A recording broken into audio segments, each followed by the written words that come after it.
and this is, everybody can start coming up here. I'll get out of their way. It's a tax update. What have we learned after the 2021 tax season? We have Pat White, Mark Dimichael, and Alexander Roytenberg. Let's hear it. All right. Hey. Check. So we're here to tell you how to hide all your crypto from. No, I'm just joking. That was amazing. That was a really, really enjoyable. I actually have had a dream that I got phished. Like I literally had a nightmare that I woke. I had a nightmare that I clicked on something and a bunch of crypto got stolen from me. It's so funny he said that. And then you woke up and it was real, right? and then Bitcoin was down 50%. Which was worse. How do I get it? How do I get that out of my head now? You guys, I'm so excited to be here today. We're doing a panel.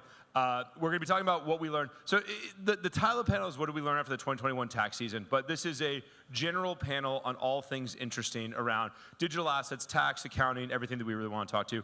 I'm so happy to have with me two amazing experts in the industry. Alex, would you mind introducing yourself and tell everyone? Good evening, everybody. Alex Roytenberg, tax CPA. Some of you might know me as the NFT CPA on Twitter. Been in the industry within crypto and Web3 for a little over 4 years. Run my own practice. We're a team scaling up to about 12 people. Mark Dimichael. I'm with Citron Cooperman. I run our digital asset practice at Citron Cooperman. So we do accounting, tax, and all sorts of audit and advisory services.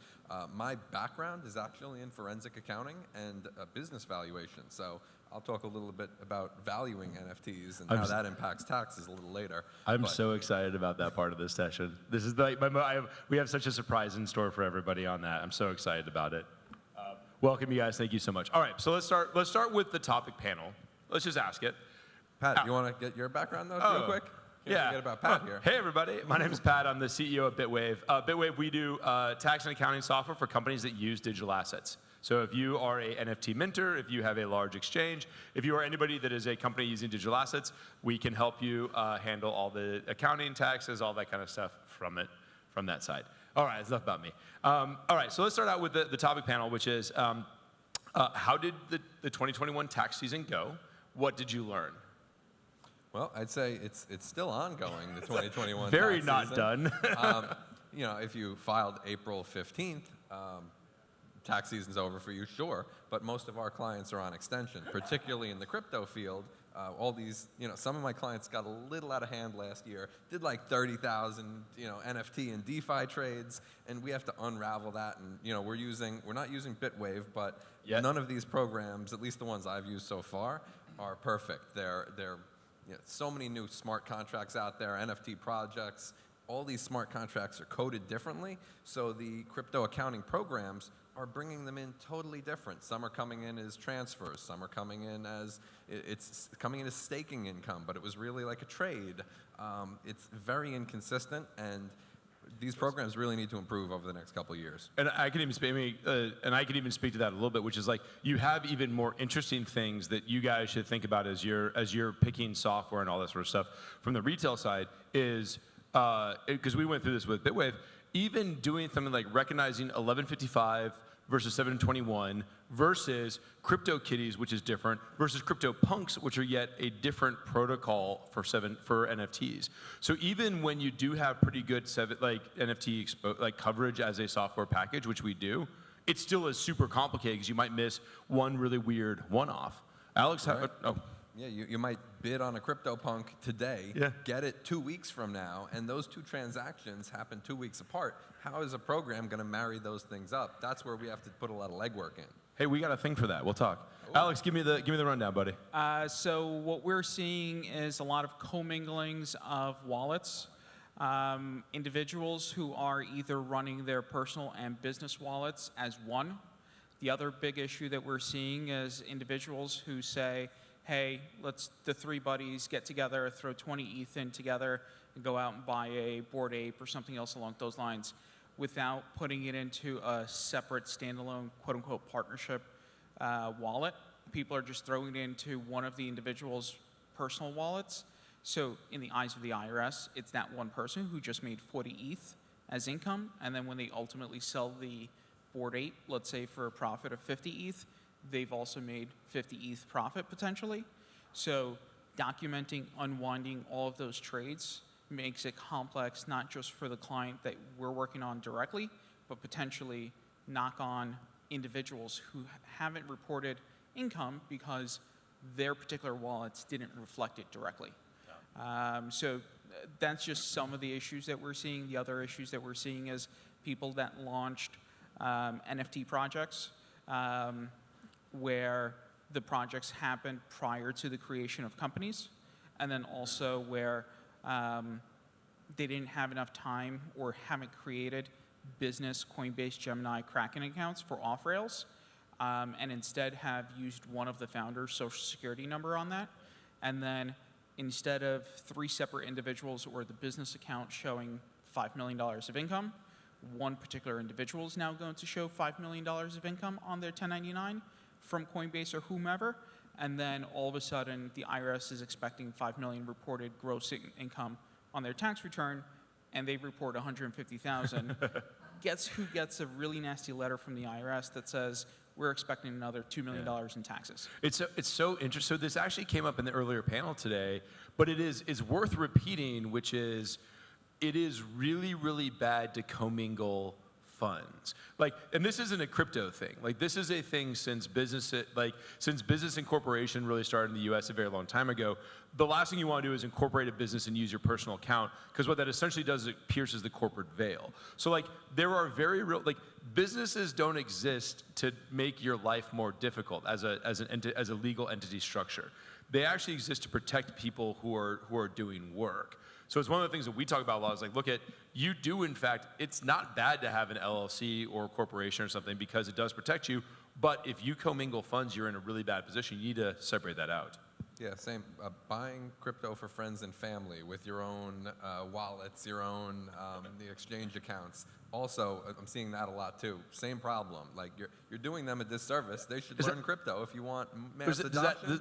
Because then that would fall under like a gift. Like if you bought it, then you had to do a gift or like some sort of weird treatment like that.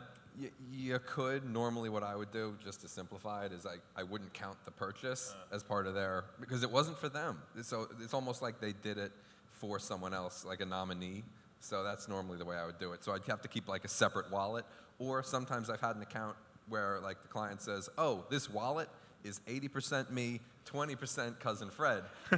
So we have to allocate cousin all those Fred. Yeah, cousin Fred. Cousin Fred. Well, and by the way, it's worth mentioning, I can't believe we got this far into the call, without doing this. None of this is legal or tax advice. If you have any questions about this, go talk to a tax professional. There's a lot of them now that do this sort of work. People on stage, people in the audience. It's a good group. All right, that was great. Okay, so let's get into a few things. So I have one question for you guys that actually is related to the 2021.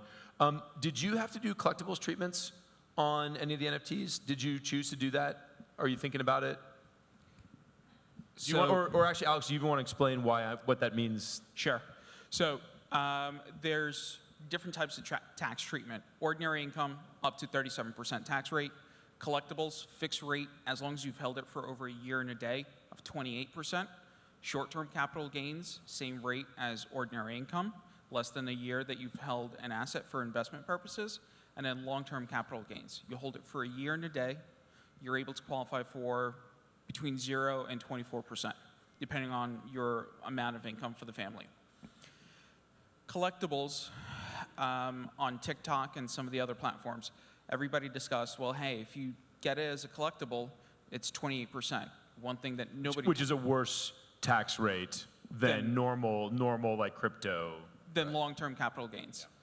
What nobody talks about on TikTok or whatnot is that in order to get the 28%, it's got to be held for a year. Otherwise, it's treated as ordinary income.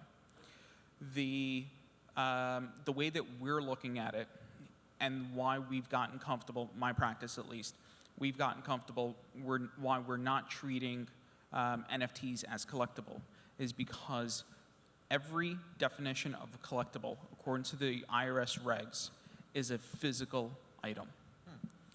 NFTs are specifically non-fungible. You can't touch it. So we're taking the position, my practice, is that because you can't actually touch any of the NFTs or any of the tokens, that it's not going to be treated as a collectible. The main purpose that the individuals are making the purchases is for investment purposes. So we will treat it the same way as if you were buying a stock, Apple, Google, whatever. If you hold it for a year and a day, we get comfortable to the long-term capital gain treatment, 0, 15, 20, or 24%. It's so interesting because it's essentially, it's opting into a securities treatment, which is like what no one wants. I mean, it's just that tension we have between securities and non-securities. It's like, no, we want that because it means we can do it there. Mark, agree, disagree? Yeah, we agree. We've been mostly treating, for all of my clients, we've been using the 20% long-term capital gains rate instead of the 28% because, well, we did get a tax opinion from one lawyer on one of our clients, and that lawyer actually signed an opinion saying, based on the regs and based on the fact that these are intangible, it was her opinion that these are taxed at 20%, not the 28% capital collectible rate. That being said, for every 10 lawyers that would say that's the way it is, there's probably another 10 lawyers that would say, no, it is a collectible. It depends. It depends. It depends. So they would all, 100% of lawyers would say that, yes. That's so interesting. I love it so much. Okay, so let's move on just a little bit here, which would be, let's talk about the considerations for, because I'm not sure if there's a lot of marketplaces in here, but I bet there are a lot of people here who are either creators or the consumers. Let's talk about the considerations for the creators, because so far we've been talking a lot about like collectors and like that piece of it. If you, Mark, this is a question for you. If you create an NFT and sell it, tell me about the considerations from a tax, accounting, all that kind of perspective. Absolutely. So yeah, if you're creating an NFT and selling it, you are the creator of this project. It's kind of the same as if you baked a loaf of bread or you know, made a car or made a widget. This is ordinary income for you and your business if you created an NFT. So it's taxed at ordinary income rates. It's not like you bought it and then later sold it. It's ordinary income rates. All my clients that have been creating NFTs, they've been generally expensing the costs as they incurred those costs. They're not capitalizing those as inventory either, just because they're usually so minimal compared to the overall sales price of these NFTs. Now, the other thing, we'll talk about giving NFTs out to the team members in a minute. Yeah. So we'll talk about valuation and giving here in a second. Yeah. Alex, your thoughts? Yeah, it's all ordinary income. The big question there is going to be that we've been seeing issues or concerns are developers get a percentage with regards to writing the contract and deployment. That does not instantly make them a partner within a LLC or a partnership. They can just simply be receiving a gross revenue without necessarily receiving on the original mint, without necessarily receiving a percentage of royalties. And then also they don't necessarily have to have a ownership stake in any of the leftover NFTs. So the big question is, what is it that you as the founder or owner actually want the economics to be? And we've noticed that the biggest question is, or biggest concern that people have had is they don't understand what that means. And the big question is that you need to understand who has control, who has the ability to make decisions within the business, and who do you want to actually be part of the decision-making process. If a developer is purely there to say, we should do Solana, ETH, whatever, and then their decision-making process is complete, you may not want them to be part of the partnership itself or the corporation, and they can just get a 1099 for the revenue that they're receiving in ETH, and then the rest of it stays within the business team. So we're gonna skip forward a little bit because we had as one of the later topics talk a little bit about DAOs. But I actually didn't think about that too much because you do have a very big difference in a DAO between if you hold a voting token and use it as whether or not you being, well, Mark or Alex, who wants to talk just very, very briefly about why DAOs are a little bit complicated in the US? Because I don't think that's been covered at all today from a legal standpoint. So we're not attorneys, but from a tax perspective, the biggest concern or biggest issue is it more than or less than 99 members within the DAO or partnership? If you have less than 99, you don't have to have SEC regulations and filings, and the complexities around that process is much easier. And then also all of the individual holders within the DAO do not have to be qualified individuals, income over 200,000 or assets over $1 million. If you have over 99 individuals within the partnership, you then have to go through, I believe it's Reg D, but I could be completely wrong on this. And it, one, creates your legal expenses much higher. A lot of members that may want to be part of it do not qualify and are not allowed to be within the DAO. And the other big question within a DAO is, let's say you have 10,000 members. That means that you now need to KYC, or know your customer, receive a W-9 from every single one of the individuals, and they will then need to receive a K-1 that's going to show either the gain or loss that the DAO produces within a particular year, and then they may need to pay income taxes on this. So if you're at this talk, you probably are interested in the tax and accounting obligations around this. DAOs are not a free get out of tax-free card, right? Like the way that they're treating the US is actually, they're treated as a general partnership in one reading of the law. I'm not a lawyer either, but that's one reading, which means you do end up having these obligations like this, which you have to figure all this stuff out. Mark, there's something that Alex said like 2 minutes ago, but I wanted to ask you about because this is something we talked about, which was if you're paying a developer in your DAO, so you're like, you know, you're paying a developer or something like that. One of the things that you brought up when we were doing our prep call was, what if you do vesting tokens? Talk to me a little about vesting tokens and some interesting stuff that you could do around there. Absolutely. So this kind of revolves a little bit about the valuation of the NFTs. If you give NFTs out to your development team or the owners of the company, when you do that, that is income for the development team or the owners, right? Because they're now getting an asset that they didn't have before. So what does that mean to them from a tax perspective? Well, they have income, but it's going to depend on what the token is worth. So let's say we're just going to make a token, right? Yeah, let's do it. I'm going to give you 10 tokens. We're creating 10,000, but I'm going to give Pat here, I'm going to give him 10 tokens. And let's say I mint the tokens, but I didn't even do the artwork for these things yet. Like, they're not even really set up. These things aren't worth anything. So I haven't given you anything. You don't really have any income at that point because it's not worth anything. But let's say, different scenario, it's mint day, and everybody's minting their NFTs. They're all paying 1 ETH, and now I'm giving you 10 tokens. You're getting 10 tokens worth 1 Ethereum now. So this would be like a whitelist reward, or like whitelist mint versus an actual paid mint, which is like if you are getting a whitelist mint that's free, you are getting revenue off of that. That is actually technically revenue that you're getting from it. Yeah, so that's taxable income to you versus third scenario. What if everybody mints them for 1 ETH, but Pat, I'm not going to pay you until 2 months later, and now they're trading for 10 ETH. I've given you now 10 tokens worth 10 ETH. You have a much, much higher tax burden. Yeah. So it's important to plan the timing of this. There's also a concept of something called an 83B election, where, Pat, you could pay the tax on those tokens before you receive them. You might want to do that to get a lower price, and then when they're selling for 10 ETH, you can save some money there and get something called long-term capital gains treatment. This was like something that I'm super familiar with from startups, because startups do these 83Bs all the time. But until we talked, I had never actually heard of someone doing 83Bs for vesting token schedules, but it makes 100% sense. Like any time that you're getting revenue that's going to vest over a period where the underlying asset value might change, 83Bs might make sense from that particular perspective. Yeah, I don't want to go too deep into an 83B. It's complicated. Yeah, it's complicated. Talk to your tax professional. Tax advisor. And it's all about timing and what's the value of the tokens at the time. Yeah. The time you promise the tokens and the time you actually give the tokens over. Yeah. So it's important to plan that in advance, not call your CPA. We did the NFT mint 3 weeks ago. It's too late.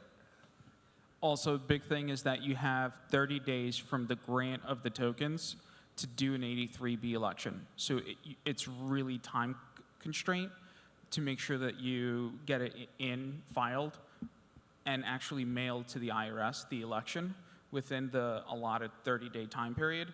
If you don't, there is no way to cure the lack of time with an 83B election specifically. Okay, awesome. So okay. So the last we have 4.5 minutes left here. So I want to spend the last 4.5 minutes talking about evaluations because I think it's generally interesting for a lot of people here.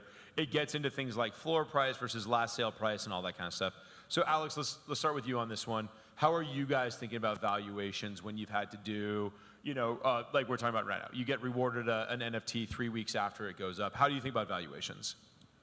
So, I guess the ones that people will most likely connect most with are ENS tokens that were airdropped, or SOS tokens, or whatever tokens were airdropped to you, or perhaps a Bored Ape that was Mutant, Serum, or something else along those lines was airdropped.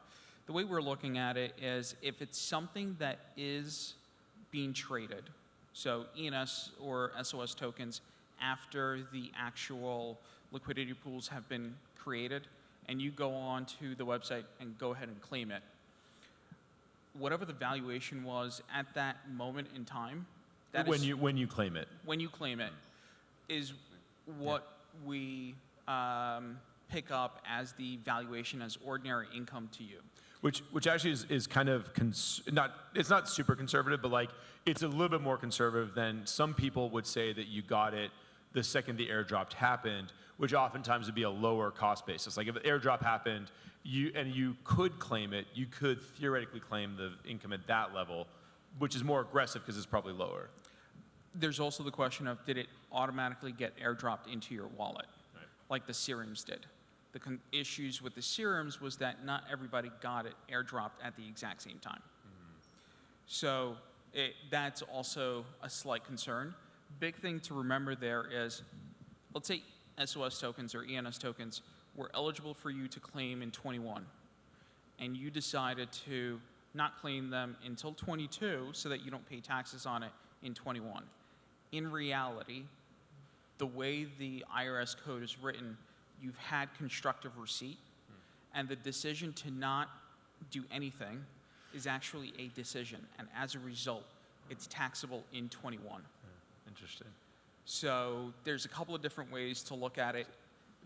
We perhaps might take a more conservative route to look at it, but it's because of certain interactions we've had with auditors and the way that the IRS is going about it. Talk to your tax professional. All right, Mark. Now, Mark, it's time for my favorite part of the entire panel, because this entire week that I've been at NFT.NYC, I've been bragging about how we have someone coming on the panel who can talk deeply about NFT valuations, and part of the reason is that he just did a NFT collection valuation for a divorce, which just blows my mind. Like, just ongoing. It's not completed yet. It's in but process of it. We're getting engaged and going to be doing that. There are I only have a minute and a half. We got a minute and a half, so it's a deep topic. You got a minute and a half really to talk about it. Deep into it. Generally, with NFTs, I've looked into this. There are valuation standards that valuation professionals need to deal with, and these apply in divorce cases, but they could also apply in other cases. Like, for example, if there's Larva Labs sold 400 CryptoPunks and CryptoPunks V1 and MeBits, they sold them to Yuga, and for their taxes, they're going to need to allocate of that sales price how much was CryptoPunks value, how much, so that's called a purchase price allocation. And the other reason you might need to value these NFTs is if you're receiving them from a, if you're one of the developers of a development team. Or even like donating them. There's like a million reasons you might need to. So, right. so how did you do it? I mean, walk us through, it doesn't have to be advice, but how did you think about it? So with these NFT projects, there's 3 ways to value things. It's called an asset approach, an income approach, and a market approach. In general, these things don't throw off any kind of income in general. I mean, they might, like a Bored Ape had those ape tokens airdropped. So, I mean, which by the way, was like $80,000 for a Bored Ape. Like, that was not an insignificant amount of money. Right. That is a real amortized income piece there. Anyways, continue. So I'm out of time, but generally you'll need to use a market approach. You can't think of floor price. Floor price from a legal and technical valuation perspective is meaningless, because the floor price is an offer to sell it. You can only rely on actual sales that actually occurred. That's the gist of it. You do need to consider the uniqueness of your... Did you do that? Did you actually look at like, oh, this Bored Ape has laser eyes, so we're gonna use a higher valuation on it? We haven't done this yet. Theoretically. But theoretically, yeah. I mean, if what I'm probably going to do is if a CryptoPunk or a Bored Ape is just kind of generic, nothing special about it, we'll probably find the range that most sales occur and take the average, because we're valuing multiple of these things. But if we happen to come across a CryptoPunk alien or something, we'll probably have to value that separately, at least in these cases that I'm dealing with. I love the idea of you have these two partners, the partner that bought the ape, the partner that's like, getting divorced, and the partner who's getting divorced is like, look at that thing, it's like, look at that, it's worth like $1 million, that's incredible. And the guy who bought it's like, what? It's a picture of a monkey. Like, this isn't worth anything. Like, what are you even talking about here? Totally. Yeah, all right. That's why I'm not a lawyer though, so. Okay, thank you very much. Thanks. Thank you.